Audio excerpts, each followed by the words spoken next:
বিসমিল্লাহির রহমানির রহিম। আসসালামু আলাইকুম এভরিওয়ান। আলহামদুলিল্লাহ, শুভ বিকাল। তো গাইস, আসছিলাম বাপের বাড়িতে।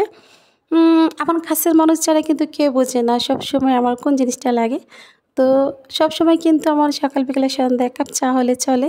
যেহেতু আমার মনটা চাতে ভরা, জাস্ট সে কিন্তু আর কোনো, সে হয়েছে আমার মাশাল্লাহ ভাবি। ওনার হাতের চাটা যেমন মাশাল্লাহ, উনি দেখতেও মাশাল্লাহ। আলহামদুলিল্লাহ, শুভ বিকাল। এই বিকালবেলায় খুব সুন্দর বাতাস বইছে, পাতাগুলো সুন্দরভাবে কিন্তু ফুলরে ছড়িয়ে পড়িয়ে আছে। তো ভাবি বলল, "এই টাইমে কিন্তু ১ কাপ চা হইলে কেমন হয়?" হ্যাঁ, সময়টা যেমন রোমান্টিক, চা খাওয়াটাও কিন্তু আরও বেশি রোমান্টিক। বিকালবেলায় কিন্তু এভাবে কিন্তু বারিন্দায় এসে চা খাওয়াটা আমার কাছে সেই লাগে আলহামদুলিল্লাহ। বাতাসে পাতাগুলা কীভাবে ছড়িয়ে আছে, এটা এখনকার সময়। তো উনি বুঝে যেহেতু আমার চা লাগবে, কীভাবে যে আমার মনের কথা উনি বুঝে যে আমাকে ১ কাপ চা করে দিয়েছে। মনটা আমার ফুরফুরে হয়ে গেছে। আমার মতো কে এভাবে বারিন্দায় এসে চা খান কম করে জানেন?